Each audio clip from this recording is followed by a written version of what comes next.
True or false? This Ranger team is better than 2011. Ooh. Have you gone back and you think that this offense is better or no? I think it's got better components at times to it. I think that Ranger offense had a lot. I was more scared of that one. Like, I think this Ranger offense got the depth to it that, a lot of offenses don't have. So here's some of the names, just a refresh. Moreland, Kinsler, Elvis, Beltray, Josh, Nelly, Michael Young, Mike Napoli, David Murphy. And what was your question? The exact this thing? Ranger team, this Ranger team is better than 2011. Okay, so that's the offense. For the offense, I will say no. I would still take that offense. That looks scarier. Pitching wise, C.J. Wilson said, "Deed, where's he been? Has he been ever mentioned?" He blocked me. Oh, he did. That's right. He's got a bunch of car dealerships he owns in California. I know that. C.J. Wilson, Colby Lewis, Derek Holland, Matt Harrison, Alexio Gondo. So their bullpen was much, much better. Nefty, Darren Oliver, Scott Feldman, Mike Adams, Koji. Yeah. Their bullpen was much better. Their starting pitching was deeper come postseason time. Like during the regular season, when this team is healthy, this team has the components to be better with Scherzer, DeGrom, Montgomery, and Evaldi. But this is a two starter rotation right now. I will not say that this team is better than that one. Yeah, I won't either. I think that this team has got less, maybe I don't say less holes in the lineup, but let's not forget that team had two. Like, Belcher's obviously in the Hall of Fame. Josh Hamilton is a Hall of Fame talent. Yep. Nelson Cruz he's not a Hall of Famer, but he's one of the most feared DHs that we've had in the last 20 years. So that team had a lot of scare. They had a lot of scare. Forget about Napoli. Yeah. You haven't even talked about Michael Young, right, who's a professional hitter, and Ian Kinsler, who was pretty good for the leadoff spot when he was hitting leadoff. But when it comes to this team, Chris Young, along with John Daniels, don't forget, I know no one wants to hear that, built it. Buster Olney, the great insider from ESPN, joined G-Bag yesterday, and he talked about CY's job. I love the fact that he had a distinct plan of what he wanted to do. He followed his instincts, and this is where they are. And look, it's not something that you typically see in front offices these days. You have a general manager go to a manager and say to him, look, I want you to run my team and I want you to take it over. Like, I want you to do that job. I'm not going to come down into your office on a daily basis and tell you what to do. He knows Bruce Bochy and said, I want that guy. It's pretty clear that he also has a very distinct opinion about what he wants in a clubhouse. And I talked about the personality of the Rangers. These are all players brought in by Chris. And look, you can make an argument that, his tenure has not been out without mistakes. He goes after Jacob deGrom at a time when other people were like, boy, the injury risk is there. And she makes a big trade for Max Scherzer. That didn't probably pay off the way that he wanted to.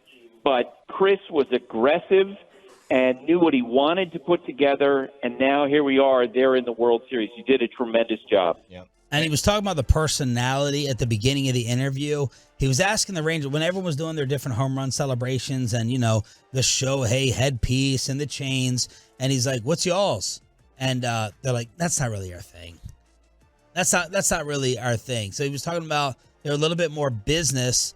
And I think he said Garver. This was a great question and point to ask others about within the sport. I think he said Garver loved baseball the most of like a lot of players in the majors. Who's like a baseball fan. I think he said it was Garver. Correct me if I'm wrong on the TruckRack.com text line. I think he said it was him. All right. Remember after Game 6, Garver goes to the Fox booth with A-Rod and Ortiz and Jeter.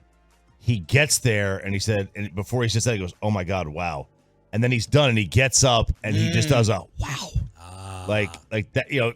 That's he's showing like a history love of the game, yes, which is kind of cool. And a lot of players don't care about players of yesteryear. Yeah, those players aren't players of yesteryear. Those players are your players of 8 years ago.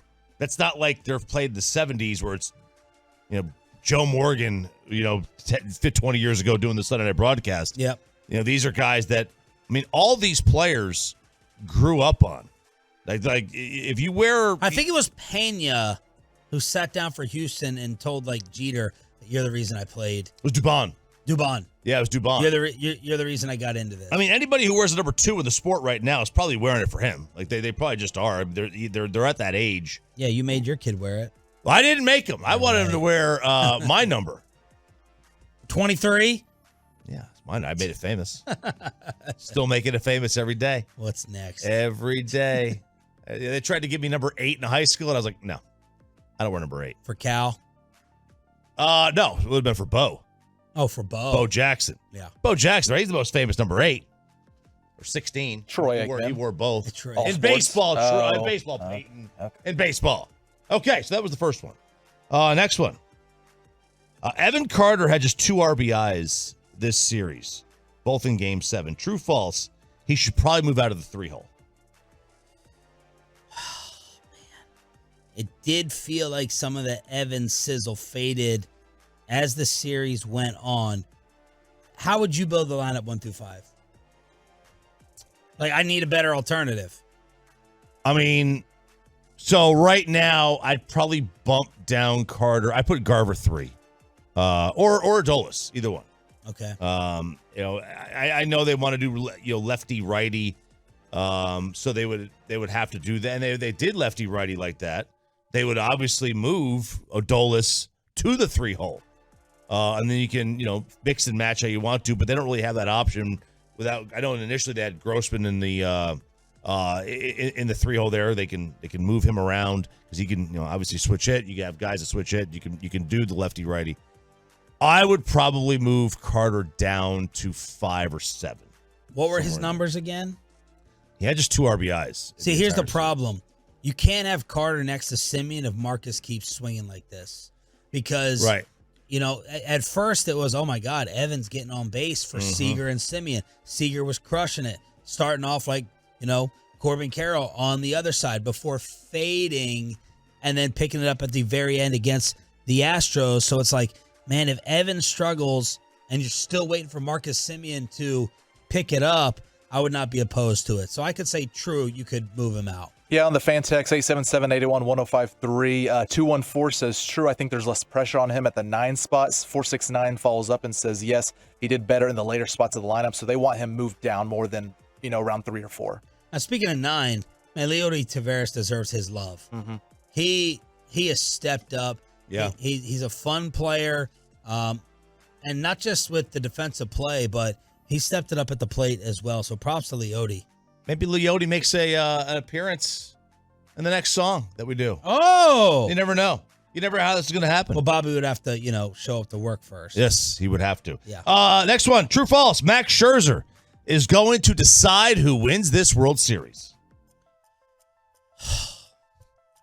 Okay, I'll give my pessimistic answer. He's not going to decide it in a good way. He's not going to be like the X factor that puts them over the top. Maybe he decides it the other way. Yeah. So that's what I'm afraid of. So I will not say that that's false, but my true that he could decide it is to the negative in just not having it still like he did not have it against the armpit. Right. That's it. Max Scherzer's not going to put you over the top with an amazing electrifying performance. I agree. That I feel 1,000,000% true in. Bochy was on yesterday with KMC, and they asked him, was it tough to pull Scherzer against Houston? Well, it's never easy to take out somebody like Max Scherzer. I said something to him during the game. He goes, he right away he said, I just want to win. That's who he is. With Max, his resume. Come on, it's never easy to do that. But when you're in Game 7 and you talk about, all right, all hands on deck, you're going to throw everything at him. Now, with Max, he had one start. You know, it got a little bumpy at times, but the stuff was really good. And we kind of had it figured out, mapped out. Well, if these lefties come up and, you know, if we're in a situation where we need to go to them, we need to be ready. And I can't hold back. I was in a similar situation with Tim Hudson in Game 7 in 2014, and it wasn't easy taking him out in the second inning. But when you know that you have a loaded bullpen and some really good guys on there, they can help each other. It just gives them a different look. And so, no, it in that way was not a hard decision. It really wasn't, because my job is to do what I think is best for the club and what's going to give us the best chance to win. And that can't ever get away from you. And that's Bochy and Chris Young on the home of the Rangers, back-to-back with KMC and G-Bag. And some were questioning, did they take Max a little bit? They take him out a little bit too early. So that was some total was thinking maybe Max had a little bit more left in Game 7. But no, I do not expect to see Cy Young Scherzer in the World Series. No, I don't either.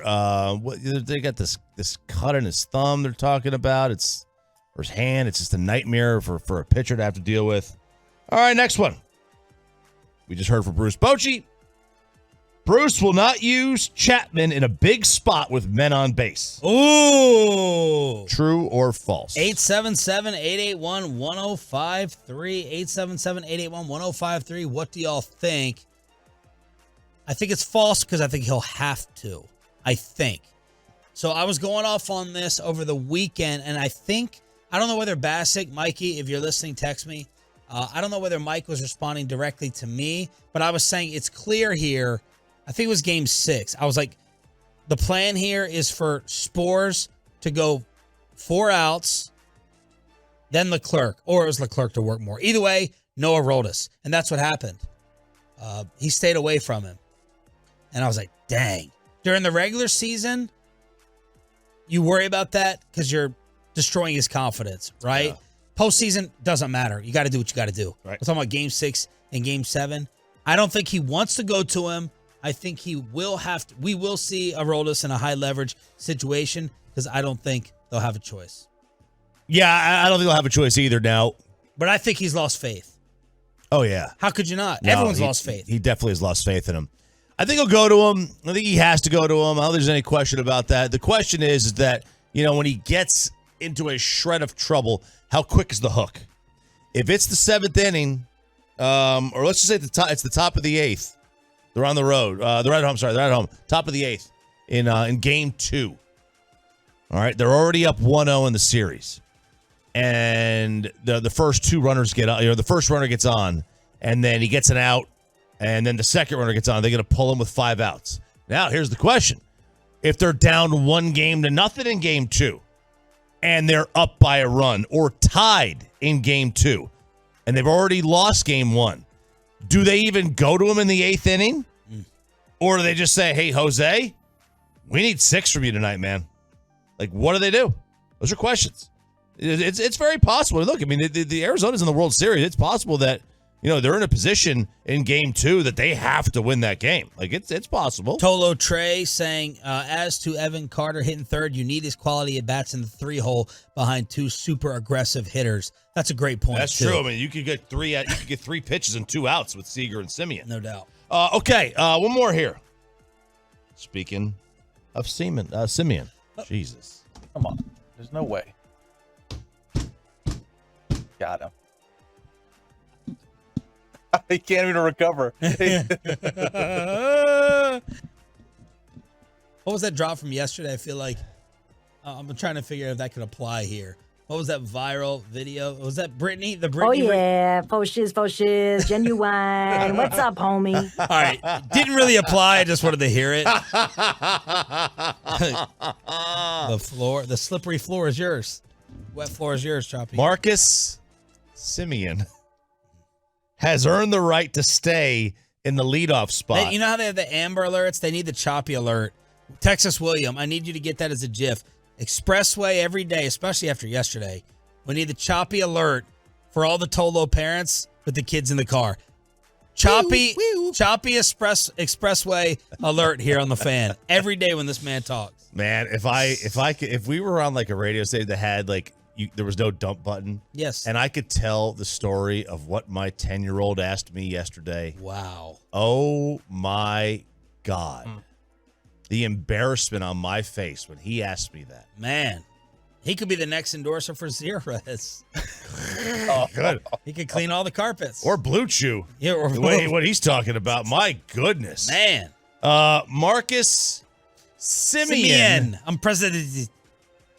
Has earned the right to stay in the leadoff spot despite a 192 playoff batting average and no RBIs since Game 2 of the Baltimore series. Oh, my God. Say that again.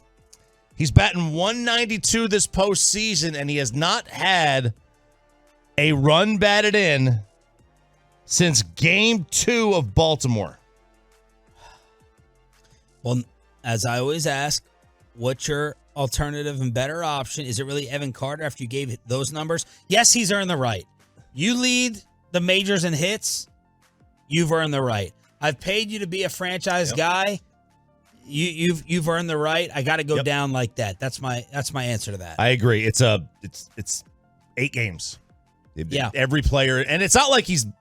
I mean, look, he was 1 of 5, 2 of 3, 0 of 5, 1 for 4, 0 for 3, 2 for 5, 0 for 4, 1 for 4. I mean, like he got unlucky a little bit too with some line drive outs. He had some better swings and approach in the last 2 games. He's only struck out twice in all those at bats. Yeah. He's still putting bat to ball. Yep. He's just not getting hits. You absolutely keep him there. This is baseball, man. This is baseball. The things now, if you're swinging and missing and flailing and everything, and you could tell he's really pressing.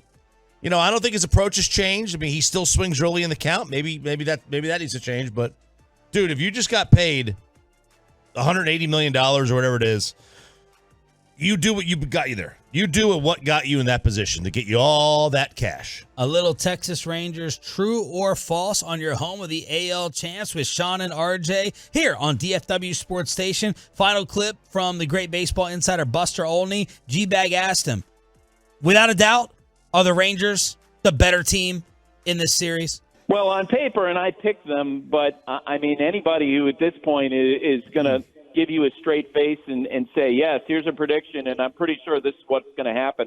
I mean, forget that. Like the Diamondbacks, to me, if they wind up, winning the World Series, they'll be the most improbable baseball champion ever. You know, having come through multiple rounds of the Brewers and the Dodgers and the Philadelphia Phillies, I didn't think anybody was going to beat the Phillies. An 84-win team going through 3 rounds of playoffs against teams which on paper are better than them. So I'm laughing at myself and saying I'm an idiot. I have no idea what's going to happen. I picked the Astros to beat the Rangers in the American League Championship Series. So I don't know about a prediction. I do know this, that you're talking about 2 teams that are playing really well right now. There's a lot of confidence, and they believe in their own resiliency. So the Diamondbacks, go back to Philadelphia needing to win there, and the players at this stage, they believe they can do that. The Rangers the other day after they beat the Astros, remember talking to Boch and asking him that question about, what defines you guys? And he spoke about the resiliency of the team. All those players believe in that now. All those players believe they're going to figure out a way to get it done.